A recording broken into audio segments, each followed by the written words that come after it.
The channel. Shh, shh, shh.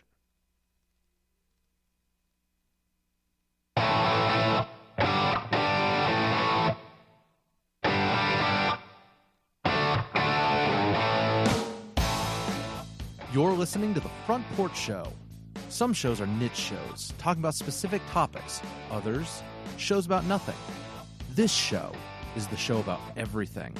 On The Front Porch Show, we'll talk about current events, some news, a little bit of politics, along with a whole lot of life. Welcome to our Front Porch. 1-402-799-1811. We are live today. What? Yes! We'll go to the phones later on today, which will be fun. The phones. The phones. We have somebody that's going to call in. I don't know. I have no idea. But we are going to go to the phones eventually later on today and see if anyone wants to call. I can dig it. But not right now because, this is the first segment and that would be weird. Yeah. First call, the first caller of the day is always a little bit, you never know. I know. Yeah. Hey, happy 4th of July, or as my 4-year-old said to me this morning, happy Thanksgiving, Daddy. Hey, hot dog, let's do some turkey. Does that mean we're going to blow a turkey up? Oh, dude. I'm in. Yes. It's like that, like how many fireworks would it take to cook a turkey? Ooh. That's an experiment. That would be one of the most American things I could think of, like cooking a turkey with fireworks. That's exactly what we need to do. we need to know. I need to know this. Someone with mathematical skills needs to figure out how many fireworks. How many fireworks would it take? And I'm thinking like, okay, so you got to start off slow, right? So you got to start off with you could actually do this as a fireworks show. Right? So you start off slow, kind of like the fireworks do, where it's like, like 2 or 3 or whatever go up, because that way, you got to thaw the turkey first. Okay. We're going from a frozen turkey because we didn't prepare for this at all. No, of course not. Frozen turkey. So you got to kind of heat it up a little bit, right? Okay. And somehow the magic turkey is just, I don't know if this is going to be on the ground. I want to think that it's going to be in the air.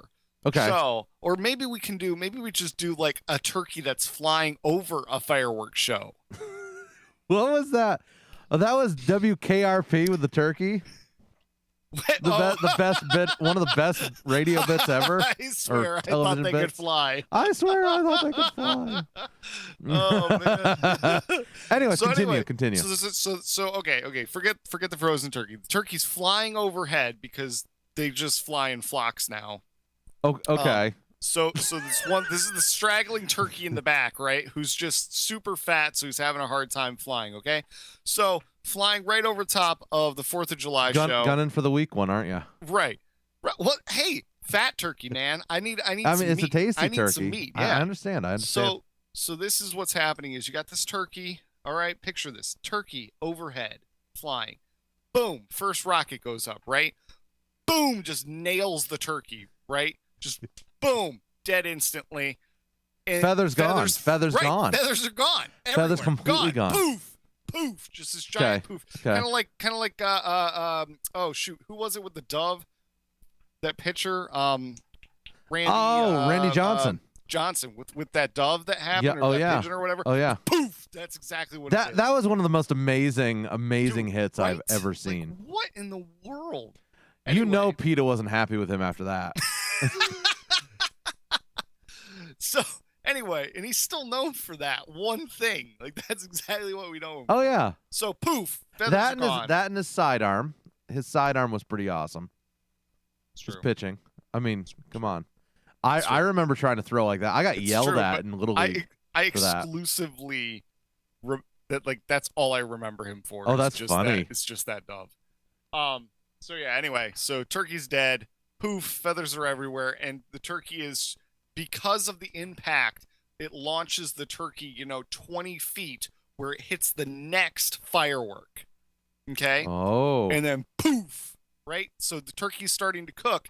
And, instead of like saying that, you know what, it's got to be like an hour per pound or whatever the ratio is. I'm not even sure. We're going to do grams of gunpowder per pound? We're going to do exactly. So 1 pound of gunpowder is going to help cook this thing. All right. So I don't know how many grams or anything this is going to take. We're just making this up as we go in case you didn't know. Right. This is not a recipe. Well, it's a recipe for disaster, but it may not be a recipe for turkey. This, let me know. So yeah, so you got and video it, and we will feature it on the show. Yeah, just keeps getting knocked into the air by the next firework, the next firework, the next firework. Okay, right? One of the fireworks goes inside the turkey and literally blows all of the innards out of the turkey, so you don't have to deal with all the gross stuff inside. Wow, that is that's impressive right there. Okay. One firework takes the head off, and by the time we get around to the grand finale, that's when you get the crispy crust right there. Okay. Is that grand finale, okay? So picture this like turkey just in the middle of just this blaze of glory. All right? So it's like, right? And then it comes floating down, okay? And just boom, right on top of the table, perfectly golden brown, and tastes like America. You're welcome. And that all started with Myron saying Happy Thanksgiving this morning. I'm a fan. I'm good with it. All right. Yeah. So wow. So what's on your actual menu this week? We're doing fire dogs. What are fire dogs? It's hot just dogs. Hot dogs cooked over a fire? Yeah. Oh. Yeah. So they sound a lot more interesting when you say fire dogs. Okay. So we're doing the classic. Well, we got some steak, so that's gonna be good. But we're doing hot dogs and hamburgers. That's what's on nice. our That menu. works. Potato salad, probably pasta salad of some type. Mustard base or mayonnaise what? base potato salad. Mustard. Oh, that's the way to do it. Mustard base, yeah. That's the way to do it. Oh yeah. I can't stand the mayonnaise ones. It's okay. I don't eat mayonnaise, so. Oh, I do. Yeah, it's okay. I don't have an affront to mayonnaise or anything. It's just the mustard one is just better. It tastes better. It's 1,000 times better. Yeah. So much more flavor. Yeah, I don't know what else we're doing though. Yeah. I don't think. Well, so we are headed over to some friend's house tonight. Oh, all right. Cool. Because so get this. This is the irony of 2020. We have locally a fireworks festival called the Big Bang Boom, and it is held at it's been held for like 25 years. What? At Skyview Lake in Norfolk, Nebraska. It's the best fireworks show I have ever seen. Okay. And they bring out the big guns. I mean, this rivals like New York City fireworks, okay? This is good show. And so we've been there. We've been there, the last 5 years since we've lived here. In fact, Myron hasn't missed one, even when he was in utero when he started pushing at that first Big Bang Boom we were attending. Oh wow! Okay. Yeah. So where is this at again? This is Norfolk, Nebraska. Big Bang Boom. So they decided this year, the city decided they would not allow Big Bang Boom to hold their events at Skyview Lake because literally, like, because the COVID, the number of people and the COVIDs and everything else getting people, right? Yeah, I know. They wouldn't want those 200 people in the state to show up. So it's probably 40,000 people that show up. It's a lot of people. But that's okay. We'll get to this later. We'll get to that. It's fine because crowds are okay. As long as you're protesting, it's fine. As long as you're progressive. No, as long as you're progressive protesting. Oh, because remember Michigan there had the protesters, and they spread COVID because they were at the state house. Right. But as long as you're going for a leftist cause, it's not an issue. Right. So the irony is, last night, the city still held music in the park. Oh. Where they had the bandstand with music being played and people there. And I'm like, are you serious? I mean, I understand there's going to be less people at Music in the Park, but really? Yeah. It's like you're going to cancel Big Bang Boom. Anyways, so the local community college is sitting up on the highest hill in town. And it just so happens to be like across the parking lot across the road from our church. All right. And then we have friends that live on the other side of the road. And so anyways, our church is hosting parking at the church. You mean they're going to make people pay for parking? No, absolutely not. Sure. We're not actually. It's donations. Right. Right. And so you put your donation in the offering plate for parking. For right. Parking. Free parking. Yeah. Especially during these lean times, you got to do what you got to do. And so actually, we're going to hang out at our friend's house across the road, and to watch the fireworks, which they sent off the test shot last night, and all right. Reese said it was excellent. So I'm super excited about it. It's going to be right in front of their house. We are not going to see any major fireworks. No? They canceled all of them. Did they really? All of them. So really? Yeah, they really did. There's none that are around here. Man. So normally the boardwalk will actually do fireworks every Friday night during the summer. Yeah. Out on the beach and stuff. And those have all been canceled, and they're not doing any 4th of July fireworks. So we would probably have to go almost out of state to get to fireworks now. Wow. So we're just doing fireworks at home, which we normally do. Yeah, absolutely. So we got these little okay. New fireworks. Okay, so New Jersey, are you allowed to have real fireworks? No. Or is it just smoke bombs and sparklers? Yes. Okay. Smoke bombs and sparklers. So fireworks. My kids use those. I mean, yeah. That's all I'm gonna say. I can go purchase them from like a real estate like Pennsylvania. But can you use them in New Jersey if you do that? They during times of major celebrations and things like that, nobody cares. Pretty lenient. Yeah. So Vermont, as long as you're not literally blowing something up or someone up or some house up or property or whatever. Yeah, they don't really care what you do on 4th of July or New Year's. It's just kind of like, oh well, we're expecting fireworks anyway, and if we went to everybody's house, So in Vermont, we were allowed to do the smoke bomb sparkler thing. And inevitably, someone would go up to and this was the whole irony of it. There was a fireworks shop in North Montpelier, Vermont. Okay. Now, this place sold the good stuff, but you couldn't use it in the state of Vermont unless you had a permit. Right. But you can buy it? But you can buy it. What? So we used to attend this 4th of July party. That's great. at gentleman, family friend Fred Pete's house, and he owned this McMansion in Shelburne, Vermont, and inevitably every single year they'd break out the good stuff, the mortars and stuff, the box mortars, and launch them off. And we're talking main drag here, in Vermont, and they're launching off these mortars, and every year the cops would show up. That's great. Every single year. You guys can't do this. You can't do this. Yeah. And we're talking a party of like 400 people, 500 people.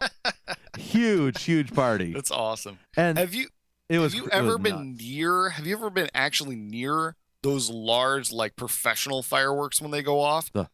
They are terrifying. Yeah. We went to for New Year's a couple years ago. I went with my brother to Tallapoosa, Georgia for the possum drop, right? Yes. And so they had the fireworks, and this is little one horse town. It's got like maybe one, maybe two streetlights in the town, right? Okay. The tallest building's 3 stories high, and it's the bank. So anyway, across the street where the fire station was actually is where they launched the fireworks from, which running down the middle of Main Street is train tracks. So we're on one side of the train tracks, and not probably 100 feet away is where they're launching these things from. And man alive, are they terrifying. Oh, yeah. Just that thud. Yep. And like the ground shakes and you feel the, the impact wave that's coming. Oh, yeah. It's like, oh my goodness. It's terrifying and awesome. I was reading the other day, 240 people get sent to the emergency room every 4th of July for fireworks. How many of those are from Roman candles? I don't from shooting them at each other? Probably a lot. I launched, was it 2 years ago? I had a mortar blow up near me. Ooh. Okay, so our house is set up on kind of a hill, and we have a driveway that kind of circles down in front of the house. All right. And then kind of curves up to the house. And so I set up on the driveway, and I've got my mortars I've got my mortars screwed down to a board. And I'm launching them with a torch, and should be fine. No problem. All right. And I had a mortar go off, or not off, but launch right next to my head. Whoa. And all I hear is a thoof. And I definitely had some ear damage for a little bit, for a week. Because like it was real quiet that side. I thought I was in trouble. But that does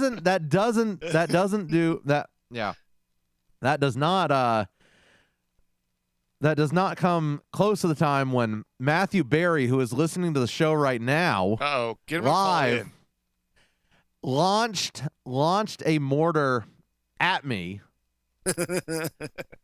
So we were launching mortars. We did not have the mortars screwed down to a board, which was stupid. And it fell over with the concussion of the other mortar next to it. Right, which is why you screw them down. And the problem is it was launched. It was already lit. And this mortar comes flying past me at about, well, however fast a mortar goes. And about 2 feet away, maybe 1.5 feet away. Nice. And gets about 50 feet behind me and blows up. Oh, my goodness. Now, all I'm thinking is, I could have caught that thing. Yeah. And I would have been gone. Yeah. Like, my hand would have been gone. Yep. It's like, oh, boy. Yep. I mean, had I caught that in the gut? Woo-hoo! We had, so one, I don't remember if it was 4th of July or New Year's. I think anyway, I don't remember. We had fireworks in Georgia, and Georgia's, well, at least back in the early 2000s, was about the same as New Jersey, where it was like you couldn't really have fireworks. They allowed them during during 4th of July and New Year's and stuff. So we had fireworks. Okay, nothing major, just the little ones, the little TNT dudes that you light and you chuck and they blow up, stuff like that, little minor things. And so it was like the day after New Year's or something, or maybe it was 2 days after. So me and my brother, my parents had to go somewhere, and so I'm like 15 years old, 16 years old. My brother's like 20. And so we decide that, you know what, my parents are gone. We're gonna makeshift like a grill and cook, meat over this fire, and then we're gonna be outside and we're gonna shoot off some of these fireworks, right? This all sounds fantastic. And so this is what we decided to do. So my parents aren't home. That's what we decided to do. It was a great idea. My sister wasn't home for some reason. I think she was at work, or anyway, so it was just us. And so we're cooking steak and all this other stuff, and then we're randomly shooting off fireworks. It's about noonish, 1 o'clock, something in the afternoon. And we have a policeman that lives 3 doors down from us. I'm sorry, 2 doors down from us. And this is only getting better. And Mr. Wilson is his name. We haven't really interacted with Mr. Wilson much. Mr. Wilson. He comes home for lunch around noon or 1 o'clock in the afternoon every day. Which of course neither of us thought about. Wait. So you're not even waiting till evening. You're No. Oh no. It's the middle of the day. This is brilliant. So we're shooting off, 1 or 2 here and there, whatever. And so we're in the backyard shooting these off. Boom, boom, boom, boom, whatever. Oh yeah. And all of a sudden, Mr. Wilson comes up to the gate. And we have a chain link fence. So he comes up at the gate and he's like, "Hey guys, what are you doing?" We're like, shooting off fireworks. He's like, "Well, you're not supposed to do that, right?"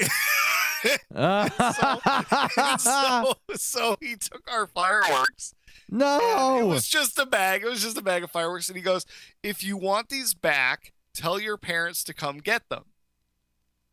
Right? Oh no. Okay. Oh no. So we're like, me and my brother look at each other. And we're like, we don't want them back. We're not going to tell mom and dad. Of course not. Of course not. He told us that if we wanted them back, to tell our parents. And we're like, it's fine. It's like $20 worth of fireworks. We don't want them back. Right.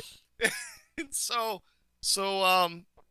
anyway, about 6 months goes by. Okay. Oh no. And so my dad, and I have to tell you, so my dad, I'll get to it in a second. So my dad somehow interacts with Mr. Wilson one day. Okay. Oh no. And Mr. Wilson talks to him and goes, "So when are you guys going to come get your fireworks?" Oh. So my dad's like, "What fireworks?" Come to find out. So, apparently Mr. Wilson thought someone was shooting at him when he came home for lunch. Oh man. Which is why we got him confiscated. That's so funny. Anyway, I'm in at school or something anyway. So my mom gets with me or whatever and asks about it. It's kind of awkward. And so we wait for my brother to come home. And my mom, this was when my brother had a cell phone. And so it was just like, I didn't have one yet. He had one and my parents had one cell phone. So we had 2 cell phones total, And my mom calls my brother at work, which he doesn't pick up his phone at work, and leaves him a message and says, "I know what you did." And then hangs up. Oh, that may be the most savage mom bit ever. Wow. So my brother gets home and and so it was great. It was great. Wow. And then we explained to them and they're like, "Why didn't you just tell us?" And we're like, "He said that we didn't have to. He said if we wanted them to tell you, we didn't want them." Direct communication. Direct communication. So yeah. So that was my my fireworks experience from That is awesome. Being a teenager. That is awesome. In Nebraska, the fireworks are only sold 10 days before 4th of July. Yeah. And I think they can be sold like 1 or 2 days before New Year's. Okay. But that's it. That is it. Yeah. And so it's a little slim picking sometimes. We usually stock up in North and South Carolina whenever we go down to my folks because they're always selling fireworks. Oh yeah. So we always stop at like this little farm stand thing, and they have we pick up the peach cider and everything like that or whatever. And man, then that sounds really good. It is really good. It man. is. So yep. Now I'm hungry. Yep. That's crazy. It's great.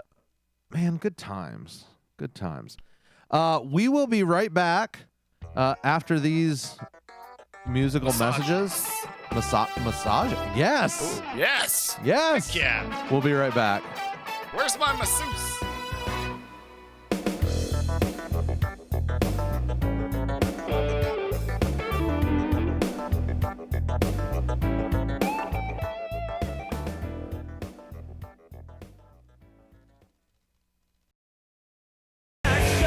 Missing my love. Missing in action. Whoa, my main attraction. Missing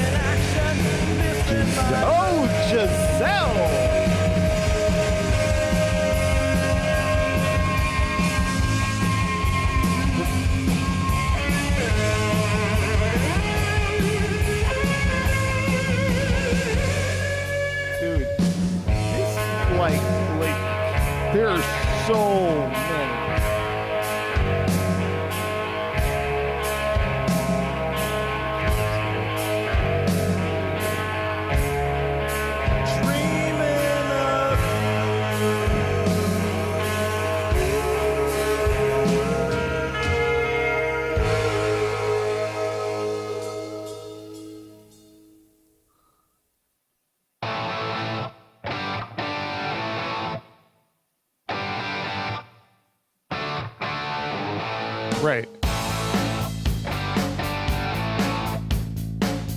Yeah. Yeah. Dude, isn't it? So shady. It's so shady. That. Uh-oh, Matthew Berry commented, good times.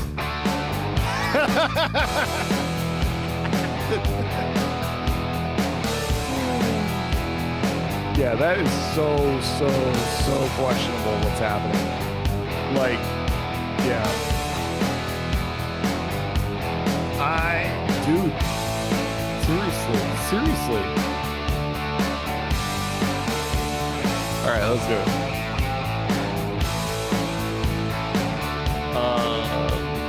Sure, why not?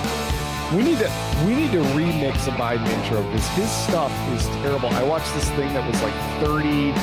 Oh, was it the top 30 Biden things or whatever? Dude, it's so awkward. Yep.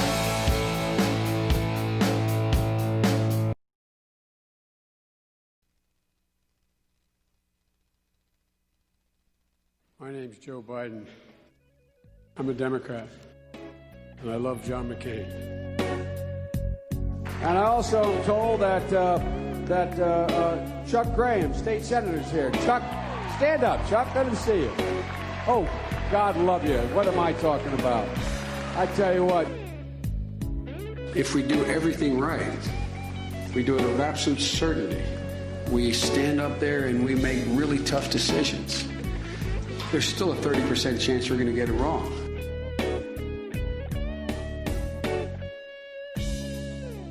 Oh,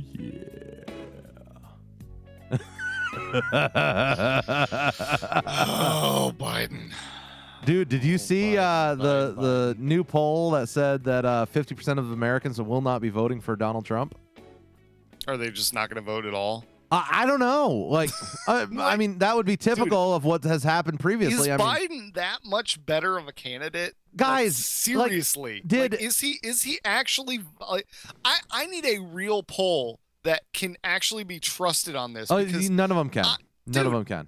Is he actually is Donald Trump so hated that has made Biden a viable candidate? Because he's not going to campaign now or something weird?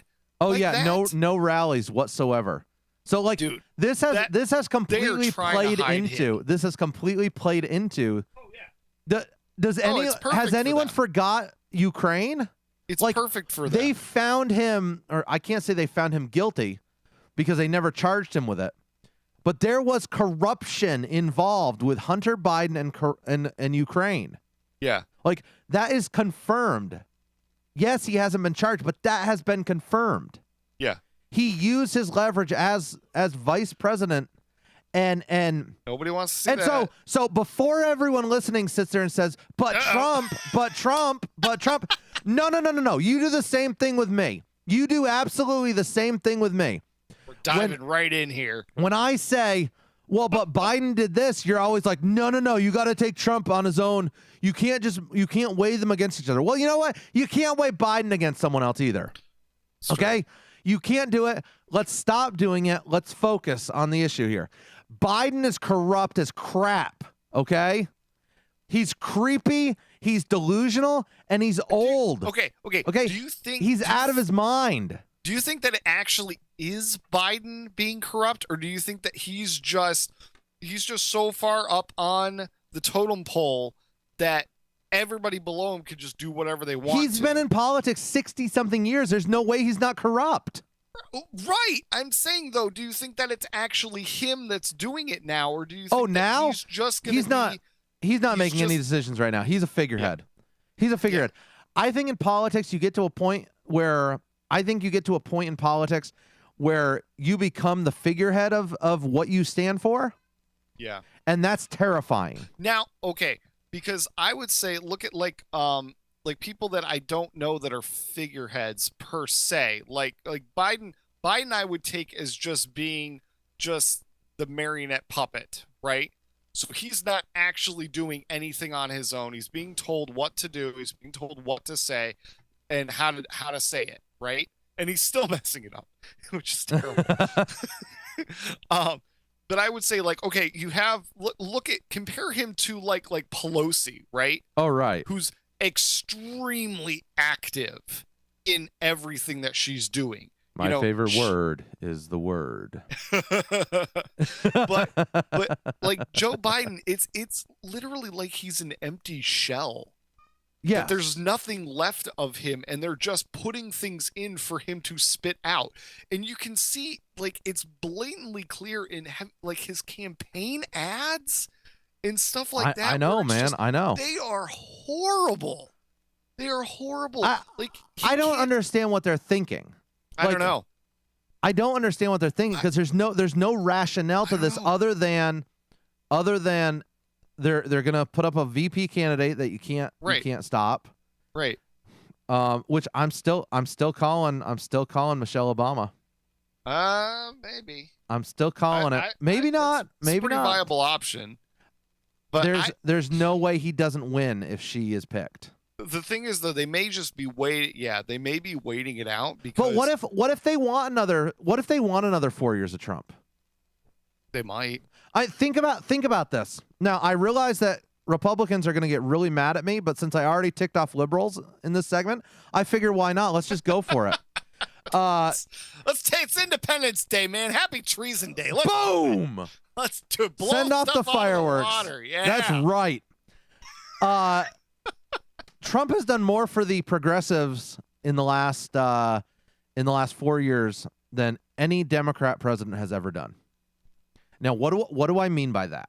I don't know. What do you mean by that? What do I mean by that? Because the audience is obviously sitting in their lawn chairs right now, about to blow things up, thinking that same question. At 9:40 they are in the morning, they are yelling time, that. Yeah. Yes, they are.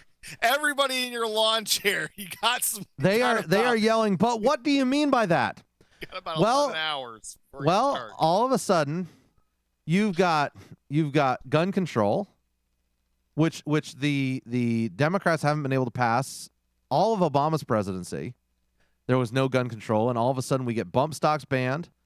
We get the talk of I don't really have a problem banning assault rifles, quote unquote assault rifles, because that's what AR stands for. Never mind the fact that that's not what it stands for.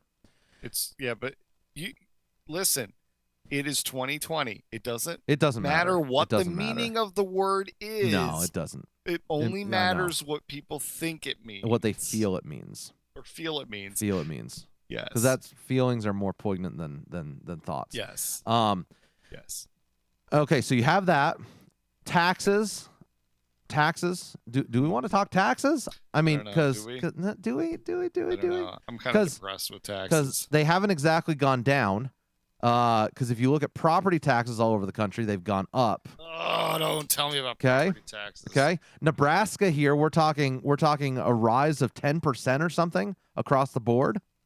Yeah, but what does that make it, like 0.1%? So so strangely enough, our Republican Congress and governor, or not Congress, but unicameral and governor, they spend money like drunken sailors. I mean, they spend. That's all they do. Does anybody's government not? No, because they're the same side they're opposite sides of the same coin. Is there actually a government entity in the United States that does run off of and successfully manage a budget? No, because in essence, government thinks that they are the solution. And the only way they can be that solution is if they take the money of other people and spend it on the causes that they think. It's reallocation of wealth. Regardless of whether you want to think it or not, it is reallocation of wealth. And so, tea party. What's that? Should have a tea party. Except we don't have ships full of tea. What could we dump off the ships? I don't know. Everyone just likes things from Walmart, so figure it out. I don't know. Protests seem to be the in thing right now, or riots. So it's true. It's true. So you've got taxes. You've got rising taxes. You've got gun control. You've got Trump signing into law legislation to give every person a socialist bailout. I know. Look, I'm conflicted on that as well, because as I see the COVID thing, it was a government problem that they created. Yeah. And didn't protect us from. Therefore, they owe us something. But the problem is, to what cost? I don't know. To the cost of $100 billion being sent to dead people. The other question is, yes, why not? I mean, we do it all the time. The question is like, okay, so are you going to do this by a state-by-state basis again too? Or because my governor, because he freaked out again, has now, instead of all of the restaurants were supposed to be able to open July 2nd, okay, for indoor dining. And he retracted all of that and all this other stuff because the COVIDs are going up. Right. So, and it's just, oh my goodness, it's great. Again, the question is, why are those numbers going up? Is it because testing's going up, or is it because people are actually getting it? Have you noticed? Okay, because I want to talk about this. Did I put it in these notes? I thought I put it in these notes. Okay, but have you noticed that? Oh, here we go. Media. Let me open this up here. I was reading an article on how that the media has now shifted from, okay, remember in the early days, in the days of the COVIDs, right, about a month ago, right, everybody was like, we got to get the death rate,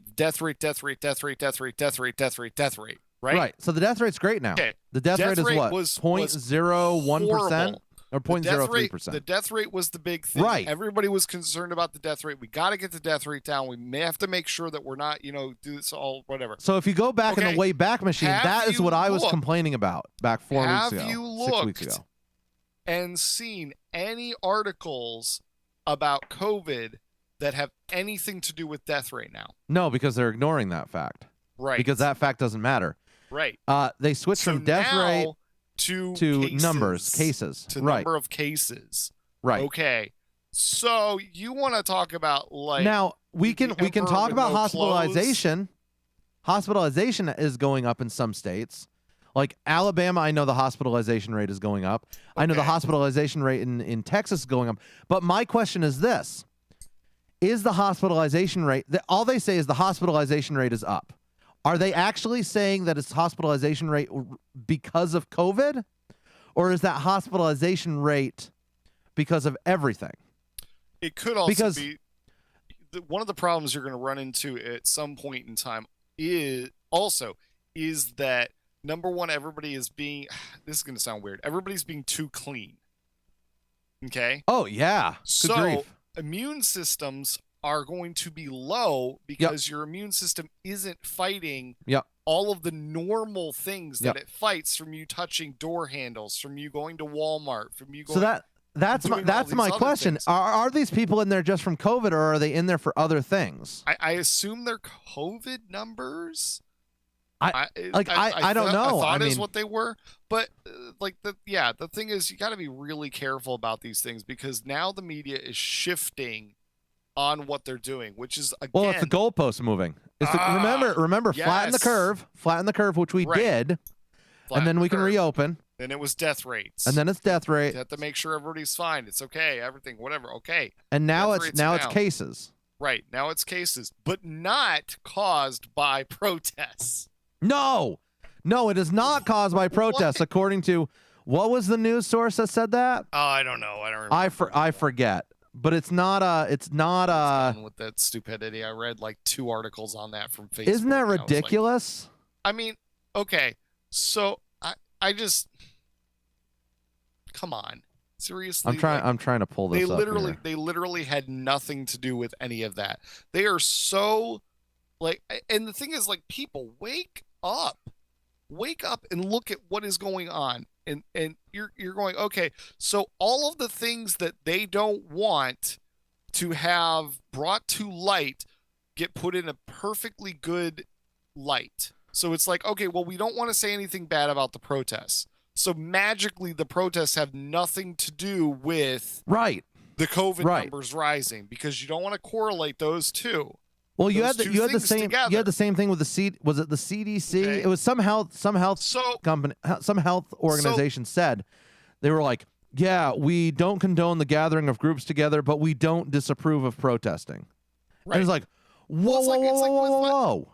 It's like with my governor. My governor went like the day before the stupid protests in New Jersey, or maybe it was the day after, I don't remember, or whatever. All of a sudden he magically signed into or did the executive thing saying that, you know what, gatherings of 500 people outdoor is okay now.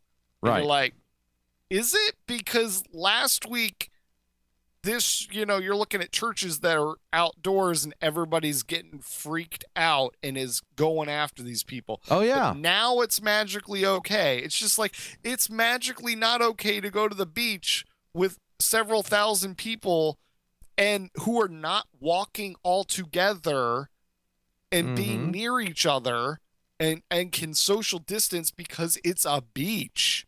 Right. But that's not okay, and we're going to blame the beach crowd, but we're not going to blame the protesters because they have nothing to do with any of it, because all of the protesters are perfect. Come on. Seriously? Come on. I'm not saying that it's a huge double standard. Right. I'm not saying that the protests are causing any more. I mean, maybe they're not. I don't know. No, maybe they're not. But the politicization is ridiculous. Right. It's like, come on. When you're sitting there screaming at the protesters in Michigan for showing up and protesting their right to not be locked down. Right. But the week later, it's fine because we can agree with these protests. Right, exactly. Right. Exactly. Because it's woke to agree with the protests. It blows my mind. I feel like I'm stupid. Yeah. I feel like I'm absolutely stupid. Where was that? Oh, double standard. Gavin Newsom, California governor, right? Mm-hmm. California is going through another quote unquote spike. Who knows what the nature of the spike is. Right. In the state, a bunch of counties shut down their vineyards and wineries and everything. Now, Gavin Newsom, of course, in typical governor fashion, owns a winery. And his county was one of them conveniently not shut down, yet is one of the highest tourist areas in the state, in Napa Valley. It's magic. It's amazing. It's magic. How have we not, rules for me, but not for thee? How does America not freak out about this? Like, are the people in California so dead in or not, like, so willing to follow whatever they say that they're fine with it? They're fine. Just it's right and all left. Of the rights. It's right and left. I know. I'm not saying it's people are like we are so freaking duped. It's ridiculous. I know. It's just like, okay, well, you know what? And I can't say that that's not. It's the brainwashing of, okay, you need to make sure you listen to the people that are experts. And the problem that I have with the experts is the experts can be wrong, which is why you need critical thinking. Yes, I'm not saying that you don't listen to experts. Right. But the experts are moving the goalposts. Okay, so let's talk about goalposts moving. It's getting ridiculous. Let's talk about CNN this week. CNN back in back in April. I saw that on your Facebook. Yep, CNN back in April. Yeah. Remember Donald Trump stood up at a press conference and goes something about, well, we should look into the hydrochloroquine. I think that's probably a good idea. Yep. We should probably look into it. I think it's been saving some people. And everybody freaked out. Anecdotal evidence said, yeah, this is actually working. Doctors around the world were trying this drug, and it was working because it's an immunosuppressant or something, and basically it keeps the body from attacking itself. It keeps the body from attacking itself. Or was that a different one? No, it's for lupus and malaria. Okay. And yeah, so it's a dangerous drug. It is now. Well, only because Trump said something. Only because Trump said you should take it. So Trump says, this is probably a good idea, and then it comes out that he's actually taking it. Or has been taking it. Or supposedly been taking it. Who knows whether he was or not. Right. Okay? The media comes out screaming No, you can't take that. That's bad. You're going to kill people. Right. You can't do it because it's a drug that's used for something else. It's used for something else, despite off-label use being used all the time in the U.S. Okay? Hate to say it, it's used all the time. Now, they say it's bad. You can't use it. It's going to kill people. Now it turns out, in a report, that... By CNN. If I'm right, I think at least one of those authors is the same person that wrote the other report. It certainly is. Elizabeth Cohen. Study finds that hydrochloroquine helped coronavirus patients survive better. Magic. Now, wait a second. They spent so much time and money destroying those other studies that said it might work. Yep. And now they're like, oh, it does work. Yep. Well, I want to see a retraction. No, they're not going to. If they do, they'll put it in like the back part of some website or something. They're never going to actually come out and say, hey, no, you know what? Because Trump no one is intellectually honest. Trump might have actually been right because he probably was, being advised by doctors saying, hey, you know what? This is probably a viable option. And then he brought that out of the meeting and went, oh, you know what? This is probably a viable option. If he wouldn't have said anything, if he would have kept his mouth shut, okay, and he would have had one of the experts say it, it would have been a viable option. Yes. What, 3 months ago? Yes. It would have been a viable option. They would have looked into it. Think about this. The media hates Trump so much, they were willing to sacrifice American lives by saying, you can't take this. Yep. They were willing to sacrifice American lives. They hate Trump so much that they're okay with you dying so they can save their skin. So they can say they're right. Bad. So they can say they're right. Yeah. Okay? Yeah, improve that he is bad. This is huge. Guys, and yet nobody's saying that. Listeners, I can't stand Trump. Trump, if I can do my hand like Trump does. Trump is a terrible guy. Okay? He's not a good guy. I can't stand him. I'm not voting for him. That kind of sounded like Snagglepuss. I'm not gonna lie. I can't stand the man. Left. I can't stand the man. I'm not voting for him. I'm not voting for Pence either. For those of you who keep suggesting I vote for Pence. I mean, come on. A vote for Pence is a vote for Trump. Think about it. It's not rocket science, guys. His name's right there above Pence. I mean, come on. It really blows my mind. You're really set off today, aren't you? Look. I can't stand the double standard, Ozzy. I honestly can't stand the double standards. It's terrible. It's so ridiculous. So I think what's worse that really irks me is the fact that, like, no one can see it. No. It's like you can show it. You go, here it is. It's willing ignorance. And people are literally turning a blind eye going, I don't know what you're talking about. And it's like, it's right here. It's right here. Oh, yeah. Yeah. And it's amazing. It's amazing. And I think this is why they are keeping their mouths shut with Biden and not having him do anything, because they realized he's probably going downhill quickly. Oh, yeah. Or something. Maybe his sanity just isn't what it is, because why in the world would you not campaign? Why would you not campaign?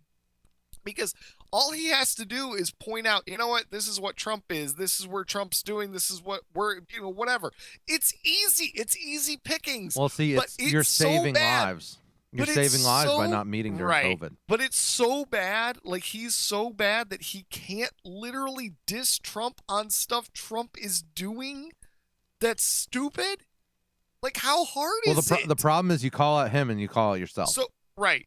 But it's easier to just say, you know what, we're not going to campaign because his sterling reputation, or his reputation, maybe not sterling, his reputation is better for us to keep his mouth shut than it is to put him out into on YouTube, on whatever else, because heaven forbid his ad campaigns are horrible. But it's better for us to keep him shut away in, a bunker somewhere in some basement and just not say anything than it is to campaign. No. Look, what, man. 5 months before the election? Look. The governor of Washington said that Trump was the one hiding in his bunker, not Biden. She's got to be right. Oh, obviously, yeah. Right? She's got to be right. But that's why Biden isn't campaigning. So do you think that I bet you here's what's going to happen. Instead of him campaigning, what they're going to do is they're going to have all of the Democrat governors and leaders and stuff like that go out and do campaigning for him. Oh, yeah, without a doubt. Proxy. And so they'll have them do campaigning, and which obviously most, if not all of them, are going to be better speakers than Biden is, because he cuts himself off. Have you noticed that? He'll start a sentence and then just stop. Oh, there was this one time when I interacted with Corn Pop. And it's so bad. It's so bad. If you want something interesting to look up on YouTube, look up, it was like the 30 awkward moments with Biden or something like that. Dude, it's horrible. It's horrible. And I don't know. Look, I'm done. November is going to be fascinating. I'm done. I'm not voting for either one of them. I don't know who I'm voting for right now. It doesn't matter. Does it matter? I don't know. It's like it doesn't. Because it's going to be one or the other. The lesser of two evils for the Republicans and Democrats are. It's so bad. It's so bad. We're not even talking about someone who's moderately good. No. We're talking evil or evil. It's just. He's not even and he's so bad. I feel like, you know what I feel this is? We take policy out of this. We take all policy out of this, and Biden still sucks. Oh, he's terrible. And so does Trump.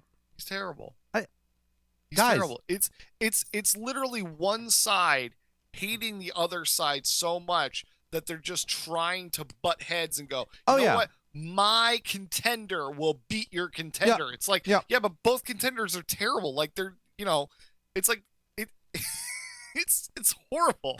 But man, it's horrible. Biden's gonna take my guns if we don't elect Trump. But Trump's gonna do such and such if we elect him. Yep. What's he gonna do worse than he's already done? Yep. I mean, for everyone screaming that Trump's giving the U.S. a black eye, you've got Biden running. Well, the other thing is, with Trump has only been in politics for 4 years. He's only been in politics for 4 years. What in the world? You think that everything went downhill all of a sudden in 4 years? He all of a sudden magically did everything and ruined the country in 4 years, and Biden and everybody else. Well, don't you remember? Side, come on, man. You have all of these people that have been in Congress, in Senate, in governors, and all this stuff that have been lifetime members of who haven't been able to change it in 60 years. Never changed any of this in 60 years, and all of a sudden, magically, Trump is the one that's just crashing the entire system. It's almost like if we perpetuate the things that we ran on or ran against while we were running for president or office or whatever, right? That will keep getting elected, kind of like Republicans in the abortion issue, or Democrats in the taxes issue, or never believe campaign promises. In fact, go 180. I'll believe campaign promises as soon as Mexico pays for a wall. Which they were pretty close to the COVID thing. When we were spiking, maybe our COVID, that was a good conspiracy. Come on, you liked my conspiracy. I do like it a lot. maybe the COVID thing, the spike here in the U.S. is 4D chess. Here we go. This was my 4D chess over the week. So my thing is that, all right, so you have Trump playing 4D chess with China. Okay, so Trump pisses off China by, all the goods and all the tariffs and yada, yada, yada, yada, right? Okay. Right.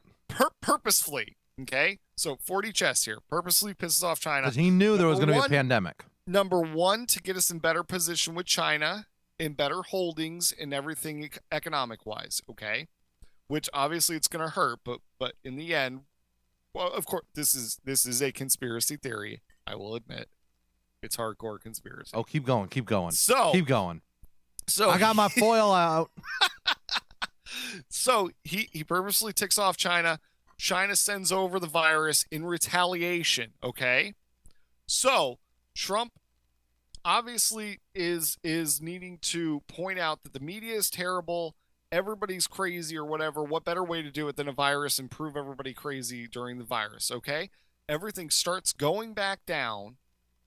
Okay, and for us to get so now we need another wave, and I don't remember, there was something in the middle that I'm completely lost on now, but anyway, but the second wave is also Trump again trying to secure better holdings with China.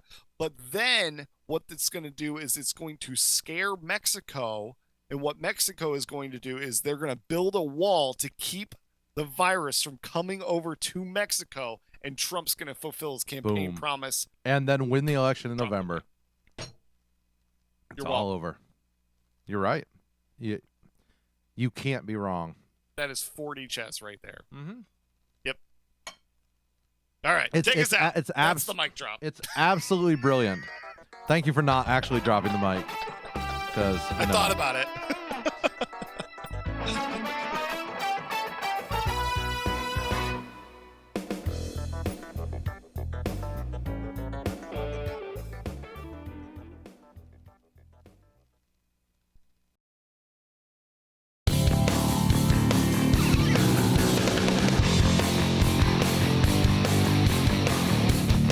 A little bit.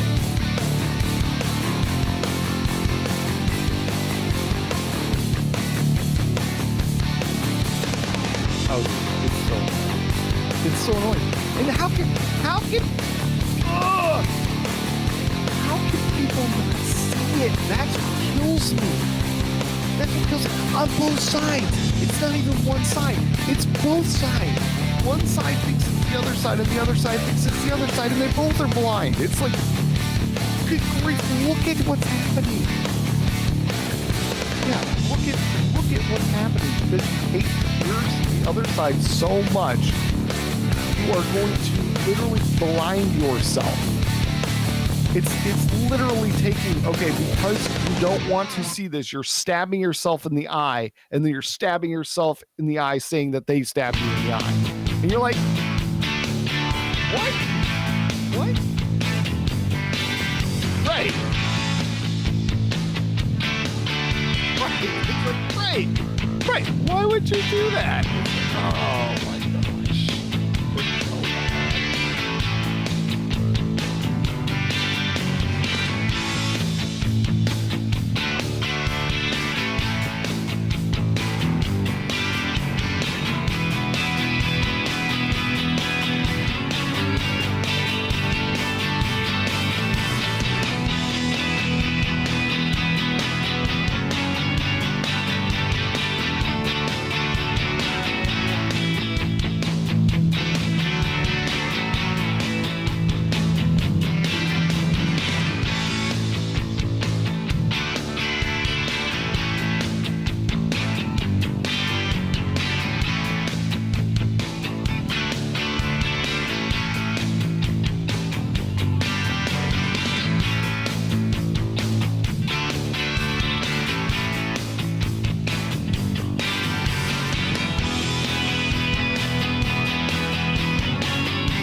razor. Cut the crap. Ozzy's miming again. Memeing. What? Miming again. What are you talking about? I'd like to thank listener Matthew for warning us that we were live during the breaks. I mean, good thing we weren't insulting Matthew during the breaks or anything. Right? Yes. I mean, because that normally happens. Like, no. It does. So we thank you guys for working with us through our technical difficulties. We know we started, 3 minutes late this morning? I don't know if it's technical difficulties more as technical ignorance. Right. So the way we're set up here on the show is Ozzy is obviously 2,000 miles away from me. 1,500 miles, something like that. Yeah, something like that. And so Ozzy reports in via VoIP, voice over IP, for his audio feed, and that's fantastic. The signal's always great. You guys can hear him very well. And then what we ended up doing is we went with a different service for our video so that we can pump in the video and so that you guys can see Ozzy and his beautiful mustache and myself. And the feed from Ozzy's mic was apparently on. Yeah. I mean, which is okay. I mean, we fix it. As long I as said, we're not insulting people. As I said, no one was insulted. It wasn't too weird, except for Jeff. We insulted Jeff, but I'm okay with that. We're fine with that. Which obviously perfectly fine with that. Which obviously, as you've seen, Nobody cares. they are not on today. They are chilling with their families. Yeah. What are we doing? What are we doing on the show? I mean, I don't know. I got a party and a pool party later. That sounds fantastic. I also got a tent in my backyard I got to take down too. Why do you have a tent in your backyard? All right, so we decided that we were going to go camping. Yeah. So we have a tent, okay, and so how big's your tent? Like decent size? It's pretty big. Okay. Yeah. Okay. Yeah, it's pretty big. It could fit if you laid adults down right next to each other. You could probably fit 5 to 6 adults. Okay. So it's fairly spacious. Okay.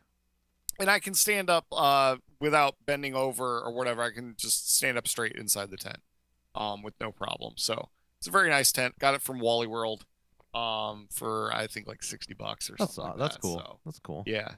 Which little piece of consumer advice: buy silicone spray, and the first time that you assemble the tent, spray the entire thing down on the outside with silicone spray. So that will help waterproof it. Oh yeah, absolutely. Anyway, so we went camping last night because I had the day off yesterday, and last night was a nice 70-degree night, and the kids wanted to go out and go camping. See, that always throws me, Ozzy. Like going out camping and no decent weather. No, like you are further south than I. Are you further south? I guess you're not. I guess you're not. Anyways, it's like 90s here. I'm further east. You're a lot further east. Well, we get moderated by the ocean. You get the ocean, and we don't. We get moderated by the Sea of Corn. Right. Is that a thing? I don't know. So you're getting moderated by whiskey? Is that what you're trying to say? Rain makes the corn. So no, we do, because I've got the Delaware Bay on one side and then the Atlantic on the other side. So we're down fairly in the peninsula. moderate. So fairly moderate then. It is until it warms up. Okay. Yes, until the ocean warms up, because usually around mid-July into like early September, when all that warm water starts coming up from the south. Yeah, it's usually awful because it's so hot. But yeah, it moderates us, and it'll moderate us all the way into like December. Usually around in December it starts getting colder. Right. But it'll stay within around like between 40 to 60 degrees up until December. Yeah. So camping obviously not that bad last night. 70 degrees. No, it was fine. It was a little humid. That's the only thing that the ocean is killing us with. That is our humidity is usually pretty high. But it was 70 degrees and it was more I don't want to say it was glamping per se, but did you have a cot? I did have an iPad, a blow-up mattress, and a tower fan inside that were hooked in there with a extension cord. So, which made it much more tolerable. So we did that. I can't. Yeah. We enjoy. I've never been camping with the kids. It's fun. Myron really wants to go. It's fun. And so you almost try and kill them every single time. It's fun. We're going. I got like 2 hours of sleep. It's so fun. So we are thinking about going. So we went to a big Christian music festival in Pennsylvania for like 4 or 5 years in a row or something. Maybe it wasn't in a row, but anyways, the kids anyways, you go there for like 4 days, you camp out. Mm-hmm. There's 80,000 people. It's crazy. Obviously they canceled it this year because, hashtag 2020 Corona. And so next year, we are considering going back. Where is this in Pennsylvania? This is Shirleysboro, Pennsylvania or something. It's in the middle of the state, like west of or Mount Union maybe. Shirleysburg maybe. Let me look here at the map. The place that has a population of 150 people. It's Agape Farm. Yes, it's right outside of Shirleysburg. Okay, let's see where this is. And there's no one there. There's no accommodations. There's no anything. It's a farm. The 2010 census said that there was 150 people in the state. And 80,000 people show up. That's terrifying. To camp out. And it is the most well-organized event I think I've ever attended. Let's see. It is fantastic. And so anyways, we're talking about going back there next year, taking the boys with us. Oh, okay. And so that would be our adventure. That would be fun. Yeah. Oh, okay. So it's a little west of Harrisburg by about an hour. It's a third of the way between Harrisburg and Pittsburgh. And so we used to come down from Vermont and hit that. And interesting.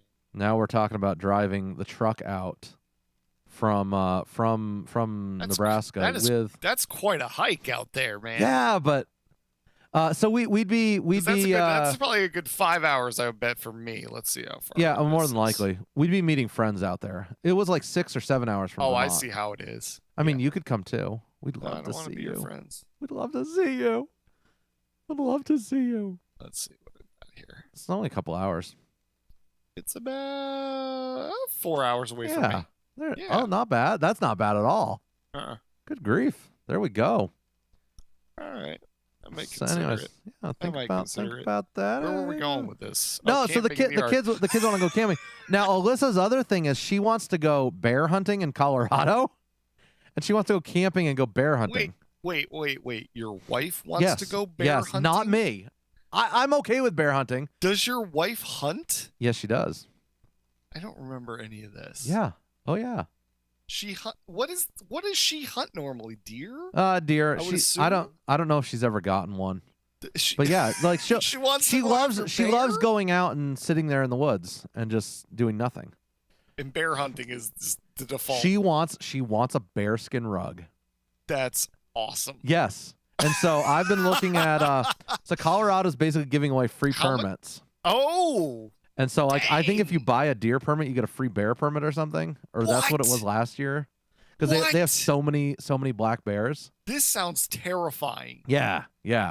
And so she wants to go kill her bear. Is she okay? Is she gonna go like all crazy and try and like kill the bear with a spear like that? Oh no. Although she has talked about hunting with an atlatl. What? An atlatl. What that is. What is that? You gotta look it up. How do you spell that? It's ALATL. So she wants to hunt in Atlanta. It's an atlat, I guess. Oh, okay. I know what this is. Yeah. I didn't know what it was called. It's a throne or not? Yeah, I do know what this is. Yeah.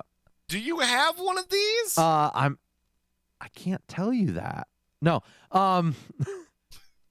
Hopefully she doesn't listen. Hopefully she doesn't listen. I'm designing one. I'm designing one. Oh, okay. And so I want to carve one for her. And so these are completely legal to hunt within the state of Nebraska. Why would it be illegal? Well, some states don't allow you to. They require a certain poundage of bow or something. They don't allow spear hunting. And so this is considered spear hunting.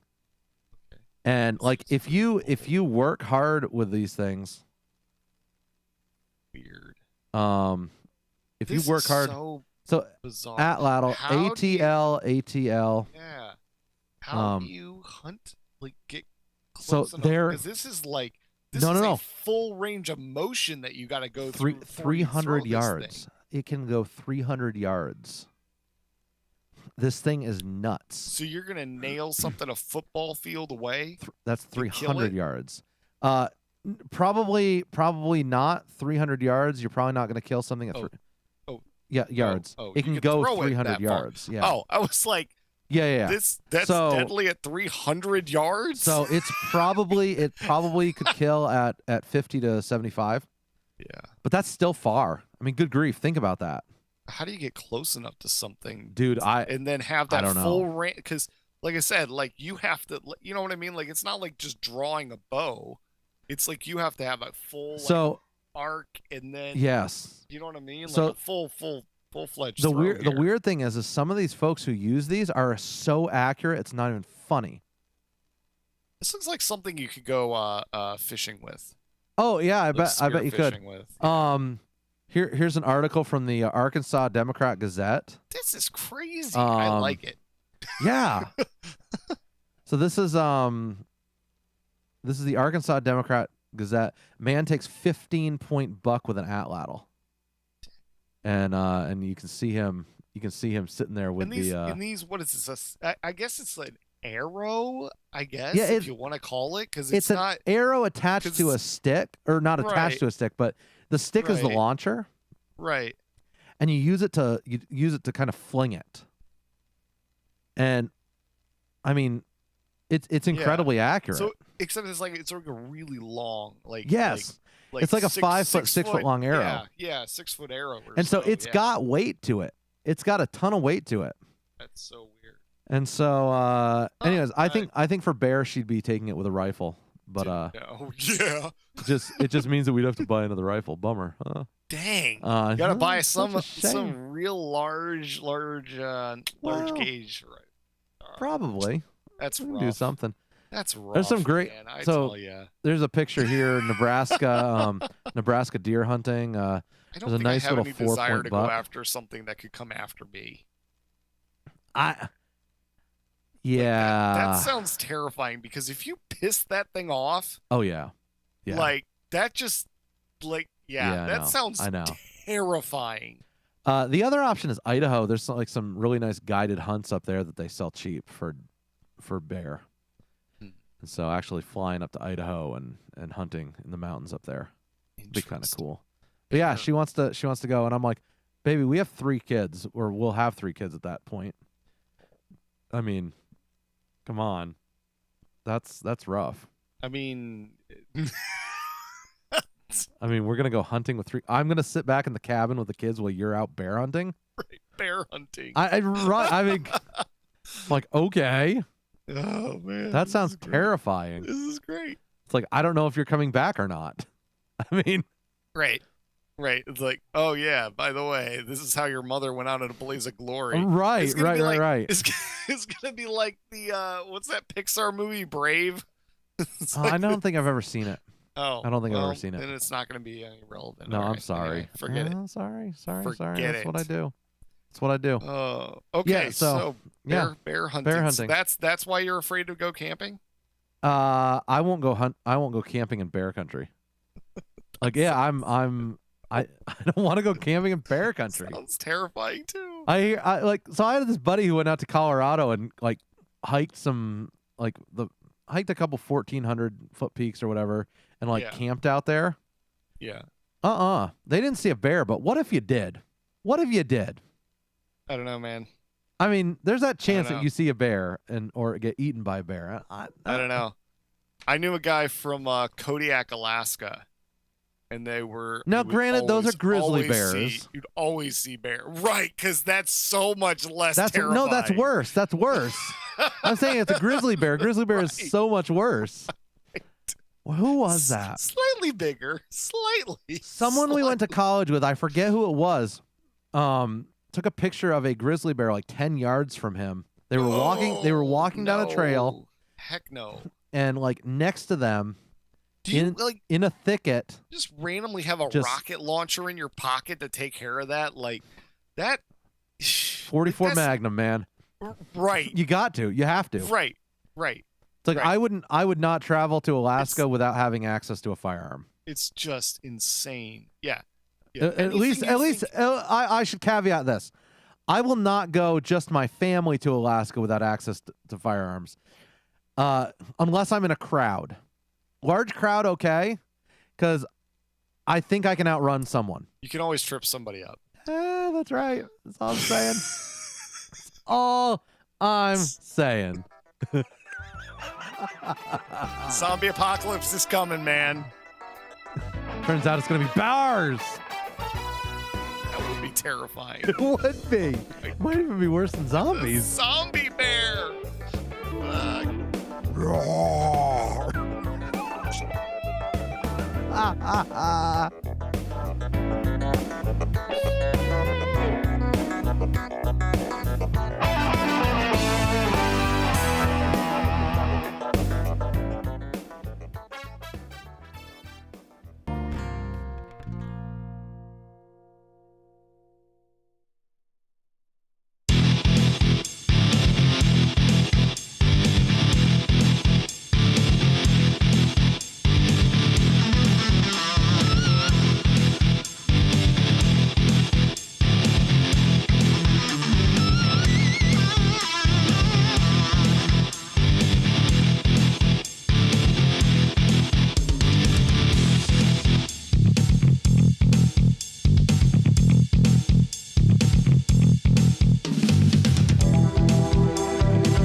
wanted to do at the end, I wanted to do like products liability, as in, you know, if that camera explodes all over that guy, we'd sue the camera company and their insurance company, you see. How did Yale out-rebound Baylor? You go up and grab the ball off the rim when it comes off, and then you grab it with two hands, and you come down with it, and that's considered a rebound. So they got more of those than we did.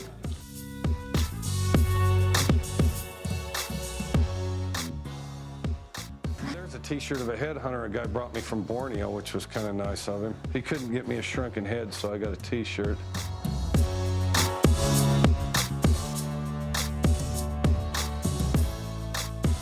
We do need to sell that T-shirt.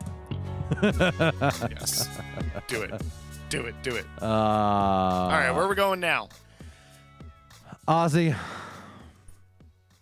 the alleged, because we don't know if she's guilty, but everything looks like she really is. The alleged, dare we call her the madam for Jeffrey Epstein, has been arrested. She was arrested in New Hampshire this past, I believe it was Friday. Yeah. And she says, quote, knows too much. And she's on suicide watch. Get that. Isn't that shocking? Wasn't Jeffrey Epstein on suicide watch as well? Yeah. Yeah.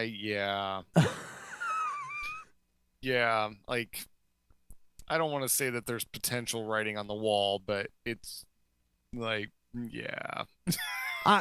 Yeah. This is so questionable. She deserves to be arrested. She deserves to be tried. No doubt. Like there is no doubt. Anyone involved with this. No doubt. Anyone involved with this, whether it be Jeffrey Epstein, whether it be Ghislaine Maxwell, whether it be Donald J. Trump, whether it be Bill Clinton, or whoever.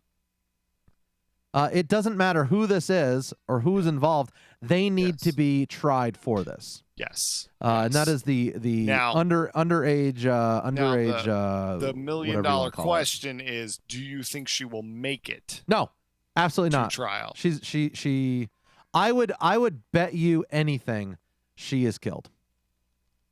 Or sorry, commits suicide. Right. I misspoke there. I hate to say that you're right. I really do, because I don't want well, not that I don't wish anything bad happens to this woman, but if she's guilty, I want to know how deep the rabbit hole goes on this. Yes. And I want them to be able to find everybody, and if her testimony can get them there, yes, great. Okay. Use her for everything that she is worth to get every single person that was involved with all of that crazy, creepery, freaking psycho stuff. Oh yeah. Like, do it. But without a doubt. It's one of those things where it's like, I just Now, do you think, here's the question is, do you think that she'll potentially not make it because she knows too much and there's too many people involved, or because she's hated that much? There is a chance that she rolls over on some lower players and ends up getting out scot-free. You think? There's a chance. I don't know. There's a chance, but I predict she ends up gone. Yeah. I think it's Look. If they could get to Epstein, they can get to her. What was the thing that you sent earlier? I think it was you, or was it Tombstone? About the deleting of the files and stuff? Oh, so what the heck was that? Okay, so one of the victims, Virginia, I forget her name. I don't know what the name was. Virginia something, okay? One of the victims who was trafficked by Maxwell and Epstein to whatever island you want to call it. And she was underage girl who was forced into sex slavery. I mean, that's what she was forced into. And they somehow got a whole bunch of data from the government on Jeffrey Epstein through Information Act or something, some sort of release of data, but it wasn't the right data. And so they are being told to destroy that evidence and to not acknowledge it exists. And I'm like, whoa. That's not shady at all. So shady. Because that is so questionable. This Virginia woman is bringing a civil suit against the Epstein estate, and I think against Maxwell, and I think against a bunch of others as well. All right. And one of them may even be President Trump, who is said to have had ties with Epstein back in the early 2000s and the 90s. And I mean, yeah. If we found out like who all the players were that was involved, like I bet your government would get just taken down. Oh yeah. Well, look at what's happening to the British government right now with Prince Andrew. Yeah. I mean, Prince Andrew's in big trouble. That's crazy. I mean, that's crazy. What in the world is wrong? Power corrupts, man. Power corrupts. It's crazy. Power corrupts. It's yeah. You know, a couple of years ago, I thought about running for politics, and I seriously considered it. And there is no chance right now. Number one, for the risk of my family. Number one, for the risk on my family of just people throwing baseless charges at them. Yeah. But secondly, power corrupts. I don't want to be corrupted. Like I don't want my integrity to be called in question because I was corrupted by it. You know, I don't know how to say it any more succinctly than that, but like power screws people up and they think they can get away with anything. And you know, our society that we have set up, money buys power. Do you think that it's just like, because it blows my mind how that people could be literally so disgusting about, you know, like with Epstein and all these. Oh yeah. Okay, so I get the fact that, all right, you know what? There's always going to be those one or two off people who have gone that deep down the rabbit hole of crazy. Okay. Yeah.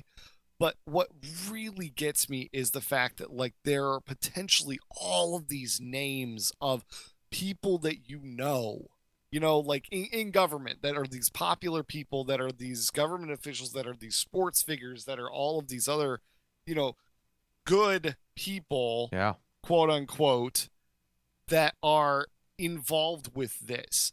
Is it just because they've gone so far into, oh, you know what, I can have anything that I've ever wanted, and that, you know, this is just the next level of, you know what I mean? Like so I don't know, because we end up. It's like, how in the world do you get to this point? Like, we end up going down a strange rabbit hole when you start talking about that. Yeah, there's always going to be those crazy people, but like, that's what I think with this whole thing, is that there's so many people that have potential with this. That's ruin. Terrifying. Right, and that it could ruin, and there are a lot of people that are wanting to keep it quiet. Well, I think a lot of it comes back down to, I don't think the American people want to know. I don't. I mean, I do, but I don't. I want to know. I do want to know. I want the corruption rooted out. Oh yeah, no doubt that. I definitely want that to happen, but I don't know that I want to know. Yeah. I don't know that I want to know how deep this goes, because the whole Epstein thing, period, creeps me out. Oh yeah.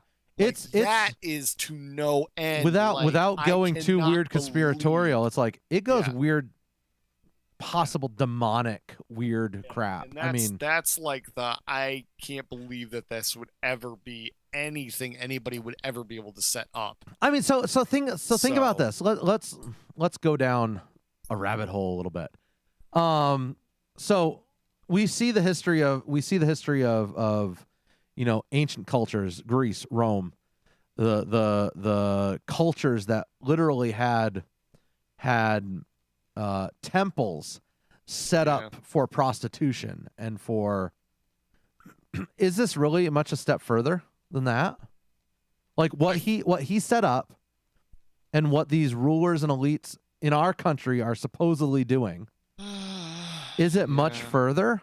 I hate to say that I don't want to say that it is, because there's like, I don't know, I feel like that there's this special place in hell for people that really? Does that line up with theology? I don't know if it does, man, but I hope so. I just there's I know. It's one thing when you yeah.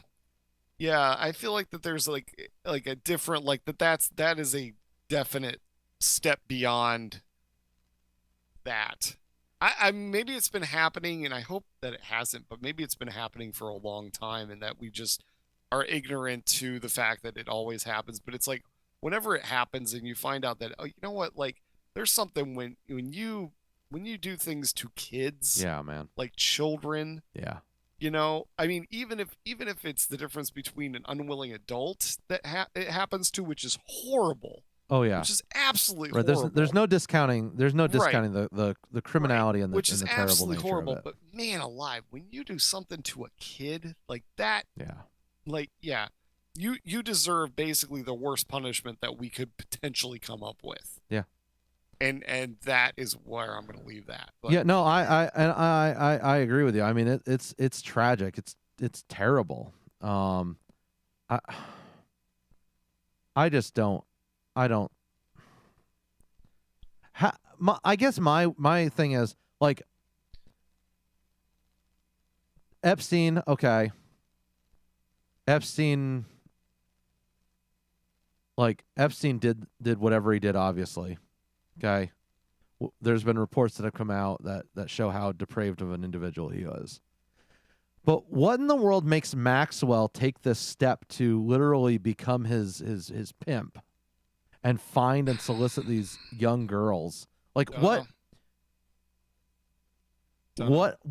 goes through someone's, like, I don't know. What goes through someone's mind that just causes this? It doesn't make any sense. Corruption. It's so bizarre. Yeah. And as I said, power corrupts. Maybe it was the power. Maybe it was the money. Money is power. Depravity of man. Yeah. Its finest. Oh yeah. Without a doubt. And it makes me super sad. Like I pray the victims can find peace, and I pray justice will be served to whoever is involved, no matter, even if they are at the highest levels. And I would pray that those who aren't guilty would be exonerated, because there's a lot of people who claim they knew Epstein but weren't involved. Yeah. But there's that. Well, we went really hot and heavy with that. Yeah, that got rough. There. Sorry, guys. Now let's take a quick jog over to St. Louis. Alrighty, what's happening in St. Louis? Well, the McCluskeys, Karen and Phil. I don't know what their name is. What is their name? I don't know. All I saw was the memes. And they're great. You know what this reminds me of? Did you ever watch the movie Fun with Dick and Jane? Yes. Did you ever watch that? Yep. That is exactly what this reminds me of. Where it's this like middle-aged, like rich folk who have to turn bad. Yes. And this is what their idea is. The lady's got like a Walter PPK.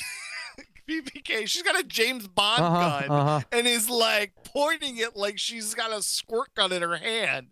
Oh, it's so bad. So it's so bad. Mark and Patricia McCluskey, they're a St. Louis couple who were seen, quote, pointing guns at protesters who were walking by their home in St. Louis. Now, there's a lot of issues here. There's a lot of issues with the whole story from both sides. Okay. It just gets better and better. So you've got riots and you have protests going on in St. Louis and all across the United States for that matter. And you've got a private area, which is pedestrian zone only. I will acquiesce to that. Pedestrian zone only, where the sidewalks in said pedestrian zone are owned by the people who own the houses. Right. Okay, but it is a pedestrian zone. Walking is allowed through that area. The McCluskeys claimed that they were feared for their lives and came out when they saw the protesters busting down the gates to their area and to their town, to their, what do you call it? Their Private neighborhood, private-ish neighborhood, and came out and met them with firearms and told them to leave. Okay. Great. Okay, so technically they were on your property. Understandably so.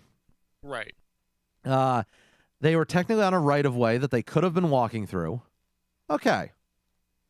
The McCluskeys came out of their front door, or side door, whatever you want to call it, and start, I don't want to say brandishing weapons, because if they felt threatened, I understand the issue. Yeah. Now, Missouri has what's called the castle doctrine, meaning and a stand your ground law, which means should you feel threatened, and this is the big thing, and you can justify it in court, you do not have to back away, you do not have to run, you do not have to do anything to escape. You may take the person's life. Now that is in a nutshell the stand your ground doctrine. Right. Which Missouri has. Right. Now, in firearm training, which obviously Patricia does not have. Oh my goodness. In no. firearm training, we are taught that if someone is within 21 feet of you, they can kill you before you can draw your arm and fire. Yeah. Sidearm and fire. Okay? These protesters / rioters. Now, I will contest the rioter claim there, because the gate, there was video of the protesters walking through the gate, and then there was video of it being shattered and broken down. So, not sure exactly the timeline of when that happened. They were within 20, or the protesters were within 21 feet. And so the argument could be made is that these protesters were within that threat distance to where the McCluskeys could not run and could have been killed. Now, we can argue, was it wise that they were outside during this time? Probably not. Probably not. Probably not. But I mean, like the Koreans on rooftops is really frowned upon, so Careful. Even though that's a very factual thing, some people might take that as a racist comment, Ozzy. It's not, because I don't want to get killed by a Korean on a rooftop. No, it's true. Like, we're mentioning the Koreans in Los Angeles during the there's riots in the early 90s. There's a reason why they did not get raided. Yeah, right. It's because like, when you meet force with force, yeah, all of a sudden people don't come after your stuff. Yep. Now, I am still under the impression that there are very few things worth dying for, but even less worth killing for. But the protesters are showing very little respect for anyone. Yep. And that is my issue. I understand that they think that some injustice has been served, and maybe they are right. But what's going on now with the protests is not doing anything to fix anything. Changing the Redskins' name is not going to fix anything. Removing Dixie from the Dixie Chicks, which, are they even still relevant? Dude, I thought wasn't that a while ago? They're not changing anything. Like, the current actions that we are taking, Coca-Cola virtue signaling and saying we're not going to buy ads on Facebook until hate speech is banned. Yeah, that's not changing anything. Removing master from master bedroom is not fixing anything. Texas Realtors Association. It's not fixing anything. Your superficial actions aren't fixing anything.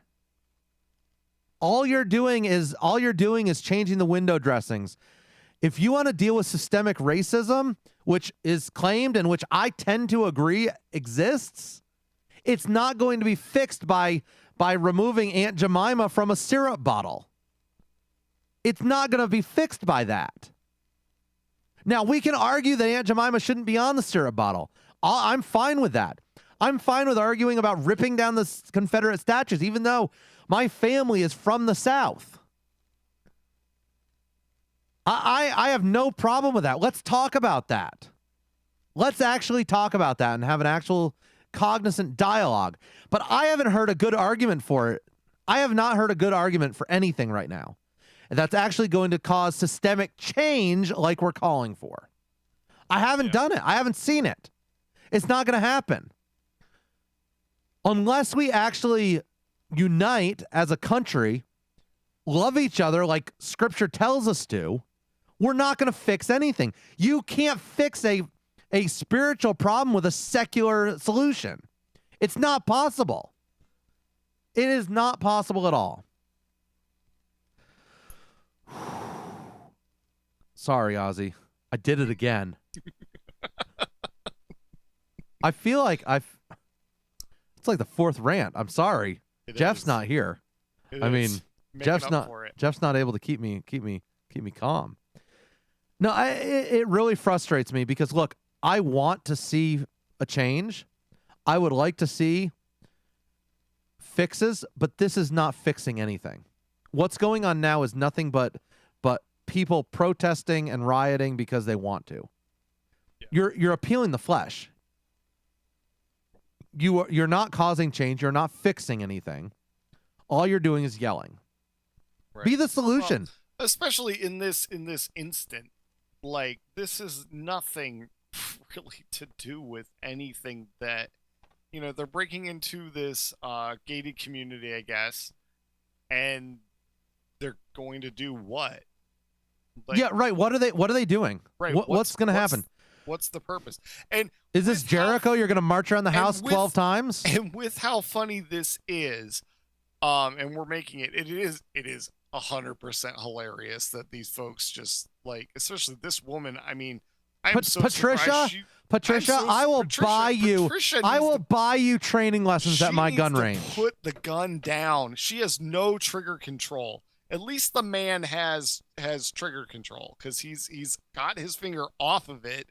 This lady is just, I don't know what she's thinking she's gonna do with this weapon, but I'm just glad she didn't start popping off rounds just accidentally. I wonder if it was loaded. Maybe that's why she's being so crazy. I don't know. But anyway, but what these people, I can't say that I can condone or condemn this because, like, what did they expect? They broke through the gate. I was looking at pictures of the gate. So they literally tore down the gate and busted through, and then they're walking through these, like, $1 million homes. Oh, yeah, it's a very posh area. Very, very now, posh. As I said, it's a pedestrian zone. It is public pedestrian zone according to the city. Right. So you know, what are they going to do in here? And if, you know what, if that's what keeps things from happening to your house and it's legal in your state, then I mean, other than the hilarity of how this looks, I am slightly concerned with her waving her weapon around and pointing it at the protesters. I have a major issue with that. Definitely. She is definitely a Karen. Oh yeah, Jeff. Do you have any comment on that? Thank you, Jeff. Yeah, she is definitely a Karen. She is definitely a Karen. But it's like, you know what? And apparently they're lawyers or something too. Yeah, right. So they own the McCluskey law firm. They are very influential lawyers and Democrat voters to boot. Yeah. Which is so like the irony of this whole thing. Yep. Guys, or Ozzy, 2020. 2020 is where Democrats abandon gun control and recognize that it isn't needed when we ban the police. When we disband the police, I don't get it. I do not get it. I can't figure out what's going on. Like, I don't get it. It's amazing. Everything is so messed up. It's incredible. As Tombstone called it, the great weirding. It's incredible the amount of randomness that is happening now. We're only halfway through this year, man.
Am I supposed to do something? I thought you were gonna sing. No! Oh, You that got makes the me wrong sad. intro music. This is the wrong intro? Yeah. No, it's not. Yeah, it is. No, this is yours. Yeah, I know. But this is the wrong intro music for what we were just talking about. Oh, I thought that was the one you were talking It's about. completely not the... No. Oh, which one were you talking about? This one? This one? No? No. No. No. No. No. Anyway, we're back. It's not that one either. Oh, okay. Sorry. We're live. We can't fix it. We're back. We're back. Just played 5 intros right in a row. Yep, you're welcome. Yep. Boom! Gotta get it in. Happy 4th of July. This is the finale, which is why you got so many intros. It's kind of like, the big hurrah when they just set off all the fireworks. It's the grand finale, man. Yeah. I mean. Yeah, it is. It is. All right. Well, the That's it. Take us out. PGA is apparently back. The PGA. The PGA, as in golf, it's back. We're golfing again. PGA Tour. The PGA Tour. Does anybody call it just the PGA? I call it the PGA. I mean, Does anybody just call it the PGA besides you? I don't know. It's the PGA. It's the Professional Golfers Association. It's the PGA Tour is what they always. So I'm gonna see if we can play this here. I don't know if it's gonna be able to be played. Let me see here if we can do this right. Okay, so I need to pause that because we have video of the well, it's the 19th hole here. I'm gonna try to make this work. Are we allowed to show the video of the hole? Well, that sounds... no, we're gonna avoid the 19th hole like the plague. All right, let's see here. This is Ian Poulter. It sounds like he should have a sir in his name though. Or a heist. Oh no, it didn't work. Oh, that's. Hold on. This is incredibly This is not going well. No, here we go. Good thing we're alive.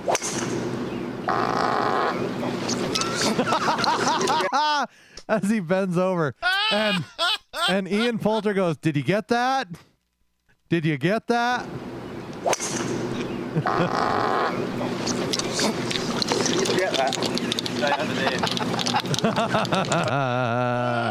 It's so bad. Oh man, I love it. That's so funny.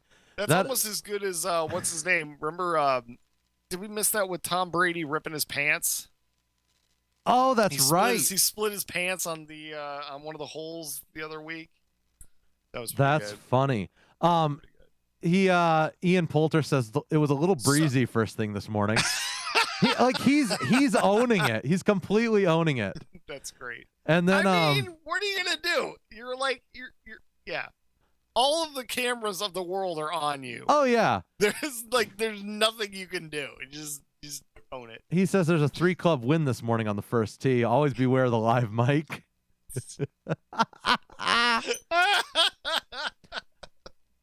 He goes, "I like the fart and closed caption. That really confirmed it for me." And it says, "The best bit, everyone thinks it was you." So I don't know if it actually was him or not, but it was something. It's so amazing. It's so amazing. This is what they need to do, man. I'm telling you, golf is so terrible to watch. Oh, come on. Unless you're trying to sleep, golf is terrible to watch. So they need to, again, I'm telling you, 13th hole, man. They need to just make the 13th hole. You can do whatever you want to. Like, it still counts towards the game, but, you can have screaming fans. You can have cheers. You can have music. You can have random people farting. You can have, you know what I mean? Just something to make it more exciting and give people a reason to watch golf again. You saying you really want Happy Gilmore to be real? Yes. Why not? Why not? I'm telling you, man. Happy Gilmore and the guy with the crazy eyes. Dude. Yeah. That's That was exactly what I crazy need in my eyes. life right now. I mean, Right. I- Hashtag you know, 2020. yeah, We bring need bring something. it on. Bring it on. Because think about it. The best moments in golf are either when somebody makes an incredible shot or the alligator eats someone's golf ball. Right. You It's know true. what I mean? It's true. Or a bird knocks it into the hole. Or Bubba Watson throws his clubs again. Right. It's always something to do that's just random, and it has nothing to do with the normal game of golf. Right. It Right. has nothing to do with it. It's always the outliers of like, oh yeah, did you see this guy freaked out right here? Or whatever. See, look, and you're like, dude. Maybe all right, maybe it something speaks exciting. maybe it speaks to my chaotic life, but I enjoy watching golf. I enjoy the calm voices and the birds tweeting and like the water running and like because they always have all the canned sound effects in it, and it's kind of like NASCAR, but golf and calm and peaceful. Like I watch NASCAR for the same thing. It's really not. Like I do. Okay, here's a question for you. You gonna watch NASCAR this year? Probably not. No, I'll watch Formula One though. Okay. I'm a big Formula One guy. NASCAR is I'm not okay, but I have a hard time getting hold of actually like watching it. Gotcha. That's the problem. Okay.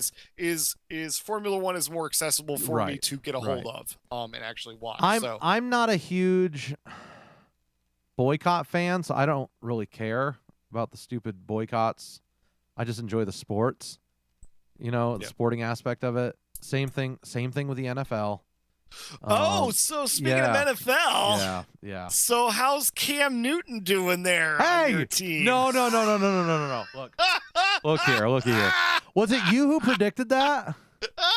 Did you predict that? I told you. So Cam Newton was signed by the Patriots to a 1-year deal. Oh, dude. It's nice to see that Steven Tyler's microphone is moving to Boston. Oh my goodness. Dude, this football season, man. Is his crazy going to out? I'm sorry. I am not a Cam Newton fan. Like, Neither am I. He was okay at best. He was good in college. He did okay. He did okay with the Panthers for the first 2-3 years. He was okay and then he at faded. best. Yes, he was okay at best, and it just seemed like it. And he seems like he's a great guy. He's an okay quarterback. My bigger issue with him is his attitude. He's not a great quarterback. My biggest issue is his attitude. Yeah. If he had a better attitude and was a little bit more personable, he does have a. This whole when I lose, I'm going to put a towel over my head and not talk to anyone. It's like, dude, own it. Just own it. Be a man. Own it. Yeah. If you screw up, own it. So I'm very, very interested. I don't think he's long term because I have a feeling. Yeah, I have a feeling that they're gonna find out that it's not the fact that Cam Newton's team is that bad and that he just didn't have enough. Players. I think it might be Cam Newton. I think it's just Cam Newton is just not that great. I hate to say that. Great tweet by Edelman this week. He's posting workouts with Cam Newton or whatever. Okay. And how, we're gonna do great this year, blah blah blah. And Tom Brady responds right below. He goes, "You know I'm always gonna be your number one." And I was like, that is so savage and amazing. Now I'm gonna say I really the thing that I see that Brady has that Cam Newton did not or does not is that he's just a leader. Yeah. He is just great. He's like Michael Jordan, where it was like, okay, you know what? He is number one. He's just the best player in football. He's the best. He's the best quarterback. He is the GOAT. He is. But it's not just the fact. You know what? You could be the best quarterback in the world, but if you cannot bring the rest of your team up to that level, it doesn't matter. So it doesn't matter. It doesn't matter if you have the best players. If everybody isn't on the same team, but if they aren't on the same level or on not even level of experience, but if they're not on the same level with each other, then it's gonna suck. Some people obviously, and rightly so, complain about the potential of the Pats cheating scandals over the past 20 years. Mm-hmm. And understandably so. But just like with the steroid thing, if you're not good, it doesn't matter. Yeah. Like, it doesn't matter. Yeah. And that's why Tom Brady will always be remembered as being the best. Yes. Is because Yeah. it doesn't matter. And I don't just say that as a fan. Their win record is incredible. Yeah. It's incredible for football. It's like, and that's all it is. It doesn't matter. It doesn't matter if they cheated. It doesn't matter because wins wipe out all of that. And that's why I wouldn't necessarily say that. I'm just saying. I would say. I'm just saying. Yeah. I would say that if you weren't good, you wouldn't have had the chance anyways. Yeah. Like that's the thing. Like. But I don't honestly, I don't see the Patriots doing that well with Cam Newton at all. No, I don't either. I don't know if he's just there. And don't get me wrong, I'm glad Brady's gone. So this is the funny thing. They have two Bucs fan. They have two Auburn quarterbacks right now. They have two Auburn quarterbacks right now. Do they? They do. They have Stedham and they have Cam Newton. That's so nice. Is it Stedham? I don't know. Oh man, now I'm talking out of turn here. But that's so nice. Patriots quarterback, yeah, Stedham. He was University of Auburn. I think the Pats are going to have a hard time just securing a good quarterback for a little while. I think Stedham has potential. They're going to be out of it. I think what's going to happen. Potential. Oh, you know who it's going to be. Don't say it. Don't say it. Don't say it. Don't say it. I'm calling this. No. You say that. No. I'm calling it. No. Don't you dare. He's got long blonde hair. Do you know what I'm talking about? Trevor Lawrence. Oh, I'm okay with that. It's going to be Trevor Lawrence. You didn't say Colin Kaepernick. Oh, heck no. I still don't. Dude, they're going to give him a position out of pity. He's going to get a job. He's going to get a job. They're just going to give him a position out of pity, and then they're going to find out that he sucks. So here's something, and Patrick, listener to the show, mentioned this via the YouTube conversation that's ongoing right now. Conversation on YouTube. He mentioned, what about the Black Lives Matter anthem being played before the national anthem? Wait, there's a Black Lives Matter anthem? Yeah, apparently there's Black National Anthem, yeah. And they're going to be singing that before every game or something. What? Yeah, or every stadium, the first game of the year is going to have that. And they're talking about putting Black Lives Matter logos on the sidelines of like NBA and NFL and there's an anthem? Yeah. Oh yeah. I don't know. I don't know much about it. I heard this week that they're going to be doing it. What? Dude, I don't know. What's ironic to me, Ozzy, is that the more and more we seek to end this quote unquote segregation, the further we come steeped in it. Yeah. It's like, hold on. I mean, what are we doing? Like, now we're having the Black National Anthem? Like, what is this? I don't quite get it. When are we going to have the Italian National Anthem or the French National Anthem or I surrender. I give up. White flags go up everywhere. I mean, I don't white flags. Surrender. I don't get it. I don't understand the division that it seems to be causing. It doesn't make sense to me, and it concerns me because the more I see people trying to call us together, the more I see us being divided and being separated apart. And as I said 3-4 weeks ago, look who is trying to divide us, and that's who you see who's trying to get the power. The NFL feels hopeless right now, and they're trying to fill a void. They got to do something. And they got to do something. They're seeking to gain relevance again, i.e. power. Yep. They are seeking to gain relevance again, and I don't know if SEC football's back. I'll be watching that. I don't know, man. I don't know they if that's started having teams pull out. I know. Wow, that's actually really kind of nice sounding. I'm not gonna lie. What's that? That. You're listening to the. It's called "Lift Every Voice and Sing." See, I need to listen to it. I mean, a Homecoming album. Okay. It's called Homecoming.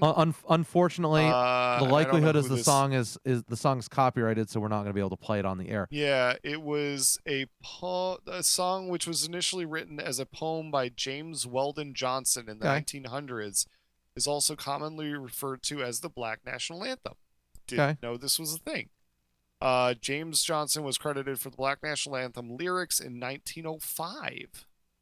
His brother, John Roseman Johnson, set the music for the Black National Anthem theme song.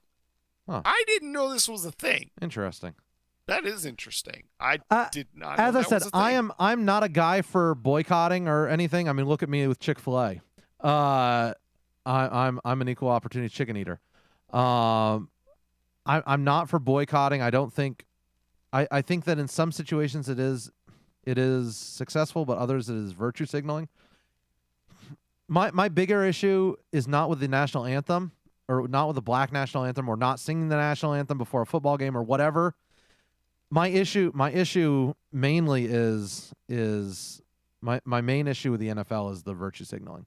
Just a plain and simple virtue signaling of, no, you can't kneel, now you can kneel. Wow. You know, it's ridiculous. This is actually quite excellent. Really? I'm not going to lie. Yeah. All right, here we go. Ready? It's got four stanzas. Yeah.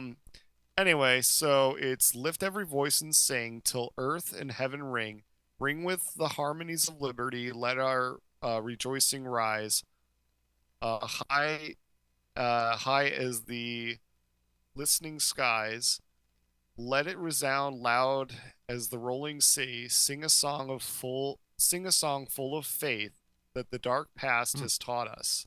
Sing a song full of hope that the present has brought us. Facing the rising sun, our new day begins. Let us march till victory is won.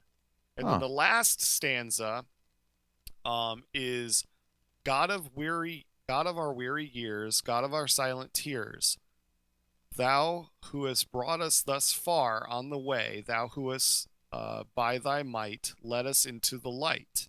Keep us forever in thy path, we pray, lest our feet stray from the place, our God, where we meet thee, lest our hearts drink with the wine of the world, lest we forget thee. Shadow beneath thy hand may forever stand, true to our God, true to our native land. Huh. That's solid. Is actually pretty solid. I may be perfectly okay with this. Dare I say I may throw in the maybe we should change our own national anthem for this one? That is actually quite good. I am not gonna lie. Theologically sound. Are we sure that's the right one? Yeah. That's awesome. Huh. Yeah. I mean, I don't know if they'll sing the entire thing, because realistically, we don't sing the entire national anthem. No, we sing the first verse. I mean, I can't say that I'm actually going to be opposed to this or not. I got to think about that, because that's quite the song if they keep it true to its I guess lyrical meanings. Cool. So, yeah. It's quite good. I'm impressed. I'm impressed. I was not aware that there was this thing. But I mean, it's quite good. Well, hey, there you go. Let's not knock a good thing. Early 1900s. I'm actually very happy about that. I thought this was going to be like some dude in Chaz was came up with something, and it was going to be something terrible. Ozzy, the chop got chopped this week. It did. It got chopped. I'm sorry. I keep calling it Chaz. I know. But we had to. I know. I like it too. But since they don't want to be charged with treason for being autonomous, I'm willing to go with them on this one. So they go, instead of being charged with treason, they decided to chop. They decided it was the chop, the Capitol Hill organized protest. So instead of the autonomous zone, it's organized protest. This comes after 3 people were killed, a 19-year-old, a 16-year-old, and I believe 2 people were killed, a 19-year-old, a 16-year-old, and 1 other person was injured. That's so crazy. During that car shooting, 300 right? rounds or something were fired during that. That's so crazy. Yeah, just incredibly sad. The mayor finally said enough is enough and cleared the protesters. I would argue rioters who were running a protection scheme. Now, I want to be clear that while there may have been Black Lives Matter people there, this was not a Black Lives Matter protest, I guess. Yeah. And so I think just wanted to be clear on that. This was more of the what do you call them? The Antifa protest, Antifa rioter / whatever. It's the crazy people that did the Wall Street one too. It's those crazy. Did I ever tell you I saw that? I actually, unlike the Berlin Wall falling, I did with my eyes see that. We were about 900 feet high, flying down the Hudson River in a small private airplane because 1%. And we look over there and see the park where they are all massed and huddled with their protester zone in front of the, down there on Wall Street. And it was just, obviously we couldn't see that much, but we saw it. Did those protests actually ever make any difference? No. At all? Ozzy, it's just like I was saying before. Here we go. I'm gonna quote Mahatma Gandhi here. Mahatma Gandhi here. Be the change. Be the change you'd like to see in the world. Be the change. Guys, there are so many more of us than there are of them who are seeking to what? Like the racists. The racists. You might want to clarify there are that so many people. There are so many people who are not racist, who can easily defeat the people who are racist with a fight of ideology.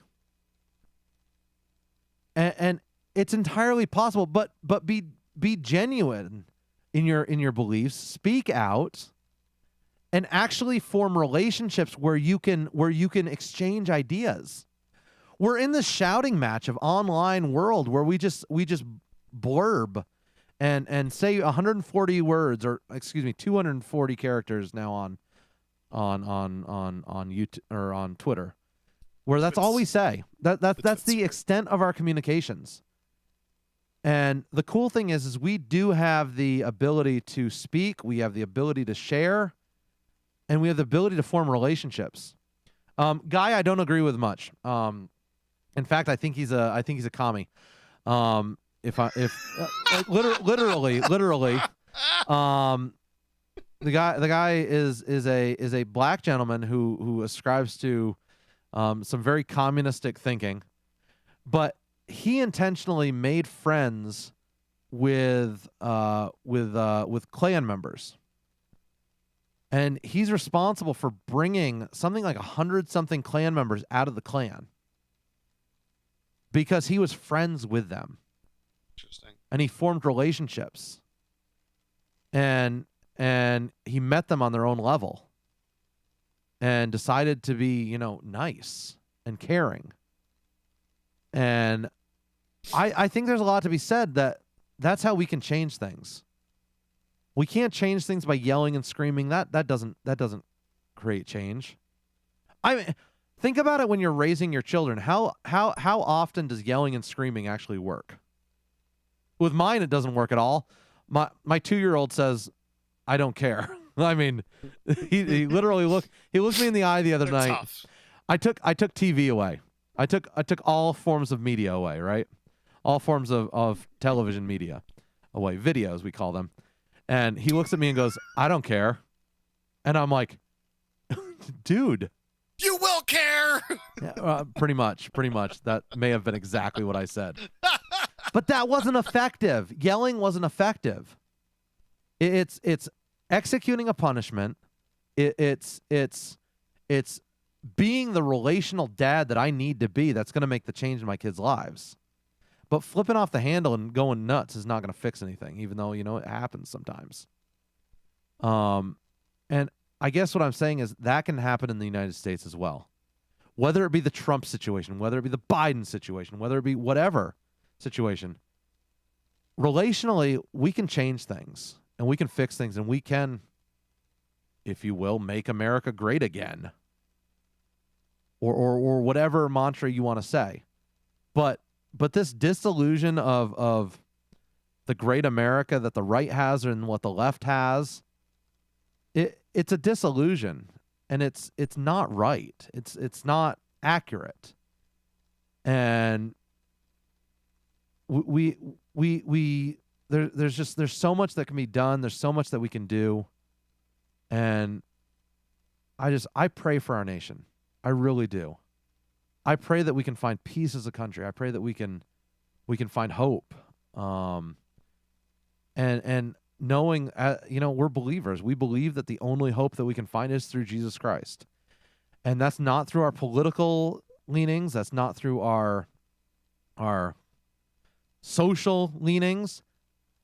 But that's through the gospel of Jesus Christ. That's the only way we can find redemption. That's the only way we can literally heal our land. To the credit of the Black National Anthem. I mean, that's what that's talking about. It's talking about restoring our faith. I mean, yep. Yeah. Yeah. It's amazing how the, I guess the songwriter, the lyricist, realized that was the way. I don't know if this is specifically written for that purpose. I'm not 100% sure, or if it was just adopted for that. But, that is what it's talking about, is that there is the way to get rid of racism, to get through bigotry and everything else, is through Christ. Because people are created equal. They are all created by God in many different facets and forms. And it's just shows the diversity of our God, that God is not limited to making one specific thing. I mean, even look through the animal world, right? How diverse animals are, and yet in the same thing with we have diversity through cultures, through states, through nations, and through skin color of people, and yet we are all still created in the image of God. Mm-hmm. Oh, it's such a cool thought. Yeah, so cool. Hey, that's it for today. We 4th of July has come and is still here. We hope that all of our listeners have an absolutely fantastic 4th of July. Remember the independence. Remember Independence Day. Remember what the reasons were that we left. We left Britain. Over tyrannical leadership, tyrannical government. I think at this time in our country, we can probably all unite on that. Whichever party you subscribe to, it's pretty. Have a fun party today. So set off some fireworks. Enjoy do some fire dogs and boom rockets. Enjoy your times with your families. And we will hopefully see you next week. We got to talk about that, Ozzy. I don't know if I'm going to be here next week. I mean, I know. Baby is literally due now. Listen, just tell your wife to hold on. I mean, Hold on, baby. Hold on. I know you've been having contractions for 3 hours, but next you gotta Saturday wait. morning, yeah. Could you wait just like 3 hours? I gotta record. Can you just wait? Can we wait? Well, I'm gonna be delivering a baby live on the air, Ozzy, if that happens. No, nobody wants that. www.thefrontporchshow.com. You can listen to us on iTunes, iHeartRadio, Spotify, Google Play when they update the feed. I don't know what's going on with that, but I've been in contact with them and they haven't been able to tell me what's going on. Anywhere where you like to get your online content, we are there, including YouTube, where you can see our beautiful faces. Hopefully next week or the next time we gather together, we will be joined by Just Jeff and Tombstone. But until then, you've got Ozzy, you've got myself, and we'll see you next time. Peace.